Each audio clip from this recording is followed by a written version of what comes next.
Bom, então continuando a segunda parte com a entrevista do Alan, que é guitarrista e vocalista da banda Soda Cáustica, lá de Tanguara, que é um município aqui do Rio de Janeiro. Toca aqui em alguns eventos que eu também participo. E aqui a gente resolveu levar um papo mais pro lado da religião e gravar esse vídeo para a comunidade AIA, né? Que o Alan até de repente vai começar a participar também, se ele quiser, participar dos debates também, porque ele ainda não conhecia meu trabalho na AIA e a gente conversou depois de uma entrevista sobre a banda dele de rock sobre isso, e eu descobri que ele é um ex-evangélico. E assim, eu já vim do espiritismo, né? Eu sou um ex-espírita, no caso, eu vim do espiritismo. Mas a gente chega no ateísmo por coisas óbvias, né, Alan? Não tem como, né? Sim, e tem uma questão aí, né? Eu desenvolvo um projeto lá em Tanguá de você ter a percepção. É um projeto de percepção. Ou seja, você tem que perceber as coisas. Por exemplo... Vê por si mesmo, não adianta o outro falar, sim, né? Não adianta. Você tem a percepção. Quando você tem a percepção de que o sim só existe por causa do não, você percebe que se você eliminar o não, o sim desaparece.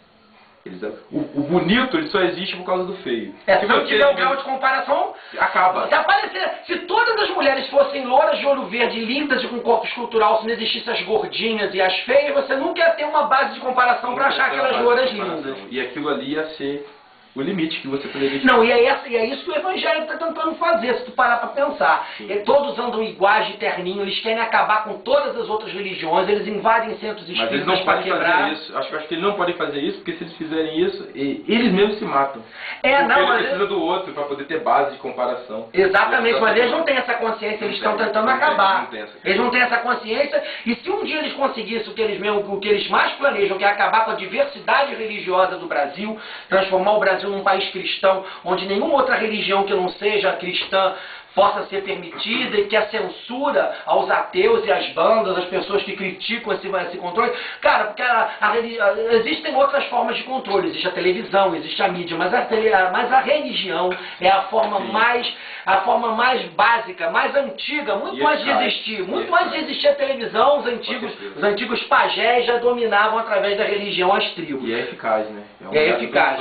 E você presenciava isso na tua igreja? Por exemplo, teve uma vez, eu estava inserido naquilo ali, chegou um momento que eu estava afim mesmo, realmente. Eles conseguiram te despertar uma vontade de ser evangélico. De ver mesmo que uma outra coisa diferenciada, algo que eles falavam, que viam, que sentiam. Você queria fazer parte daquilo? Eu queria mesmo sentir aquilo ali. E queria fazer parte daquilo. Teve uma oportunidade que eles falaram comigo que eu teria que... Ocorre uma indução psicológica, então. Não tenha dúvida. Chegou pra mim, ó, tem que ficar 24 horas de jejum. Falei, beleza, vou ficar 24 horas de jejum.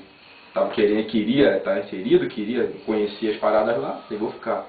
Chegou na hora lá, o cara... Fui lá depois, 24 horas, morrendo de fome, uma fome desgraçada, já tonto, já de fome. Falei, caraca. Aí o cara chegou pra mim e falou assim, então vamos lá então. Aí começou lá a conversa, uma oração, aí o cara pediu pra me repetir uma palavra. O cara falou assim, agora você vai falar glória a Deus. Aí eu comecei, glória a Deus, repete, glória a Deus. Só sei que eu repeti mais ou menos umas 1.500 vezes. Eu repeti tanto que eu senti dormência na língua. Cara! Numa boa. Então como? Cara, nisso que eu sentia dormência, a palavra não saía mais. Eu perdi a dicção da palavra. Quando eu perdi a dicção da palavra, eles falaram que era uma entidade maligna que estava possessa em mim, né? Que eu tinha manifestado. Aí tentaram te expulsar a tal entidade, fizeram um carnaval. Mas a minha língua estava dormente, cara. Aí falaram assim, ó... Fizeram aquele teatro todo. Aquele teatro, aquele negócio, falaram, ajoelha aí. Eu falei, vamos ver o que vai rolar. Joelhei. Começou. Cara, eu fiquei mais ou menos 1 hora de joelho. Eu perdi a sensibilidade do joelho. O que aconteceu quando eu perdi a sensibilidade do joelho? Explicações bem... Outra entidade. Eu caí. Aí outra entidade que deu, ou seja... olha só, a explicação científica. Ele não conseguiu mais falar porque a língua dele ficou dormente de tanto falar glória a Deus. Aí falaram que era uma entidade. Botaram ele de joelho. Aí ele não conseguiu mais ficar de joelho porque o joelho dele ficou dormente de tanto ele ficar de joelho. Aí ele caiu. Eles falam que foi o diabo que derrubou. Ou seja, eles... Cara, tudo tem explicação científica pra coisa e óbvia que o ser humano tem um limite, cara, que foi explorado, e eles aproveitam pra dar aquela interpretação demoníaca e jogar. Eu tava com fome. Com fome, 24 horas também. Uma questão que eu só vim perceber depois. Eu estava totalmente consciente do que estava acontecendo ali. Totalmente, da dormência e tudo mais. Mas só que mesmo estando consciente do que estava ocorrendo ali... Você estava induzido a acreditar que era outra coisa. Justamente. Essa foi a questão. Justamente. Eu tava já, eu falei, caramba, aconteceu isso, isso, aquilo. Mas com o passar do tempo eu parei e falei, não, calma aí, vamos analisar o que aconteceu. Falei isso, ficou dormente. Falei, pô, e você é um professor, né? né? Eu sou professor de geografia. Não, ele é um professor de geografia formado, por isso que depois, agora que você conseguiu finalmente se libertar, assim, né? Porque eu acredito que quando a gente chega a liberdade não é aceitar Jesus não, cara. A liberdade é isso aí, ó. Isso que é a verdadeira libertação. O cara tá lá dentro, ser vítima de toda essa lavagem cerebral e tá aí, ó. Isso é se libertar. Hoje ele tá aí, ó, com o cabelinho rastafari, com a camisa do Movimento Sem Terra, tocando aí os rock and roll dele, fazendo os protestos dele, coisa que ele jamais poderia fazer com o evangelho. Se você não tivesse saído desse caminho, você hoje seria um outro lã. Você nem estaria aqui sendo entrevistado pelo Fábio Heller e pelo João. Acho que seria um babaca, cara, mais um babaca da vida. Mais um largado. E o que te fez realmente foi quando você realmente viu, né, cara? Foi quando eu percebi as contradições que estavam correndo ali. São coisas gritantes, assim. Por exemplo, teve uma oportunidade que o pregador apresentou um Deus. Um modelo de Deus. Na mesma hora, minutos depois, ele apresentou o mesmo Deus, mas só com características totalmente diferentes. A contradição foi tanto que no meio da pregação eu levantei. Como se ele apresentasse um Deus vermelho e depois um Deus azul. Ao mesmo tempo. E ao dizendo mesmo que tempo. é o mesmo. Dizendo que é o mesmo. Deus não, gente, porque Deus é azul, aí depois que Deus é vermelho, ou seja... Deus ordenou a morte de não sei quantos profetas lá, ou seja, o Deus... O cara perguntou a Deus, posso matar? Não, ele mandou matar. Né? Aí não, o cara perguntou, olha, eles aqui me desafiaram, eu ganhei ele. Posso matar? Pode, está liberado para matar. Foi lá e matou nos 400 e tantos. Ao mesmo tempo, depois ele apresentou um Deus que o cara foi guerrear lá, foi prender Jesus lá e não, corta a orelha dele não, porque somos contra a guerra. Aí eu falei, ué, Deus muda de posicionamento, muda de... Ele é humano, ele chega... Ele é cruel, ele é o quê, né? Ele tem humor. Que humor é esse? Como é? Um dia tá de um jeito, outro dia tá de outro. Eu consigo observar isso na gente. Aí eu percebi que aquilo que ele estava falando lá era a ideia humana, que era um cara que... não, tá vendo, cara? Você vê como é que foi aquela ideia humana, que a Bíblia não foi escrita por Deus nenhum, ela foi escrita por seres humanos, dizendo que estavam escrevendo em nome de Deus. Mas é muito fácil aqui eu soltar um peido e dizer, peidei em nome de Deus, né?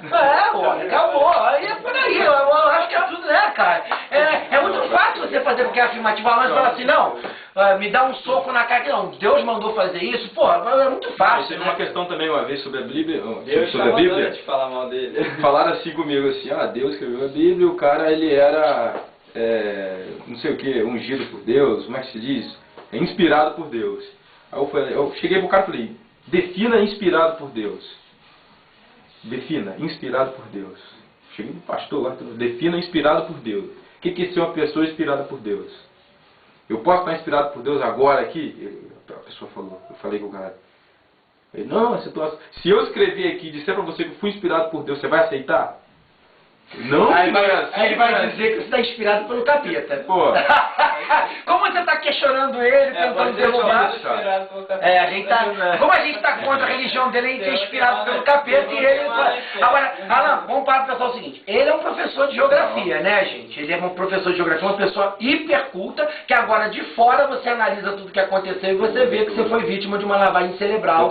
Você foi vítima de uma coisa errada, né? Agora, quantos que estão ali, se você não tivesse a instrução, né? Quantos milhões que estão aí seguindo isso não são pessoas que infelizmente não têm o estudo que você tem, não têm a cultura, não têm acesso à informação que você teve, e estão aí até hoje, vão continuar. Tá vendo como é que é covarde, cara? Como a religião age de uma forma... não é? Porque você teve com instrução, você é um professor de geografia, você teve consciência, teve condição de sair dessa situação. Agora, quantos que não estão ali, que não conseguem porque são ignorantes, porque não têm acesso à informação que você teve? Quantos? E assim, é o que eu hoje, em algumas aulas, né, dando aula para criança, quinta, sexta-feira, eu percebo isso, cara. Chegou uma menina para mim e falou assim, eu vou à igreja porque Deus é o meu mestre, não sei o quê. Aí na hora assim, eu falei falando de Deus, falando de Jesus, que ele é um mestre. Falei, beleza. Ao mesmo tempo, eu cheguei para ela e falei assim, se uma pessoa mata a outra, será que ela deve pegar uma pena de morte? A menina chegou e disse, não, ela tem que morrer também. Se ela matou, ela tem que morrer também.